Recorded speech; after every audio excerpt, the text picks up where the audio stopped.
ఉన్నది తర్వాత తీసుకుంటుంది ఫోటోలు.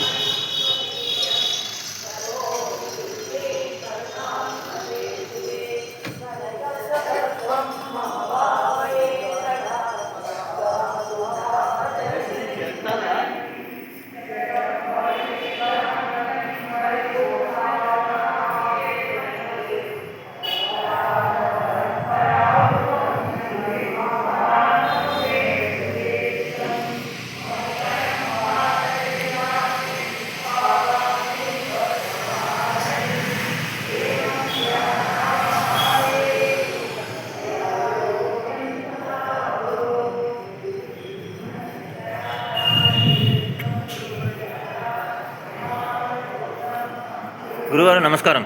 నమస్కారం.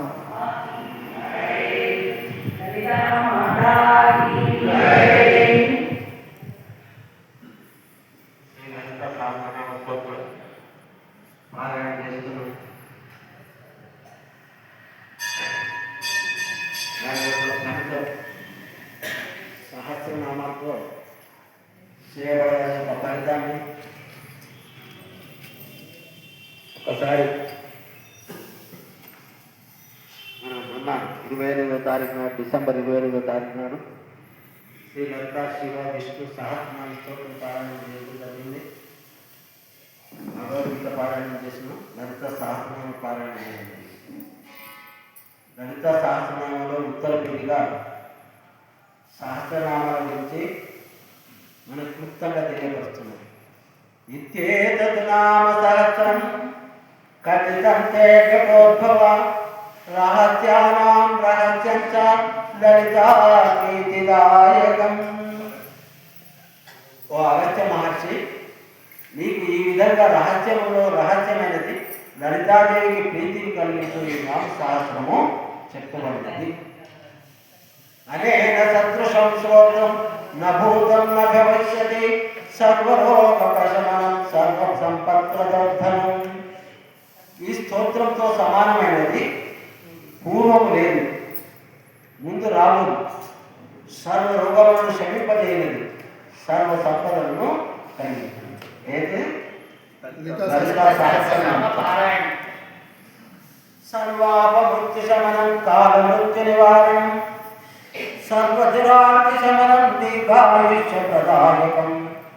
సమస్త అకాల మరణములను నివారించదు, కాలమృత్యువును తొలగించినది, సర్వ జలబాధలను శమింపజేయనది, దీర్ఘాయువును కలిగిస్తున్నది.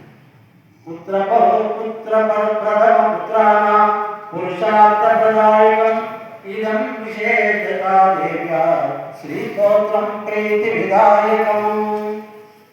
పుత్రుడు లేని వారికి పుత్రుడు కలిగిస్తుంది, ధర్మార్థ కామ మోక్షమును చేకూర్చును. విశేషంగా ఈ స్తోత్రం లలితాదేవికి ప్రీతిని కలిగిస్తుంది.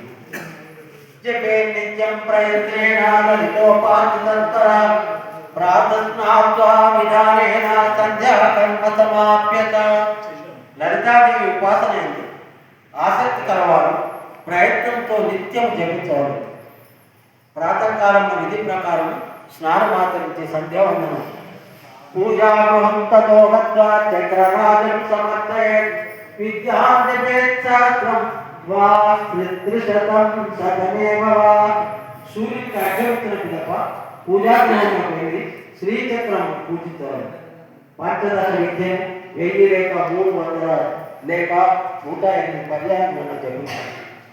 రహస్యానామ సహస్రమిదం పశ్చాత్పడే నర జన్మ మధ్యే తత్పటే సుధీ. పూజా జపము 5 తప్ప ఈ సహస్రనామాన్ని పఠించవాలి. బుద్ధిమంతులైన వారు తమ జీవితంలో ఒక్కసారి అయినా పఠించే సత్య పుణ్య ఫలం వచ్చే సుసత్యం కుంభ సంభవ గంగానవతి సేతు యత్నాయాత్మోటి జన్మతో. వారికి వ్యక్తి పుణ్యం కలుగును చెప్పారు.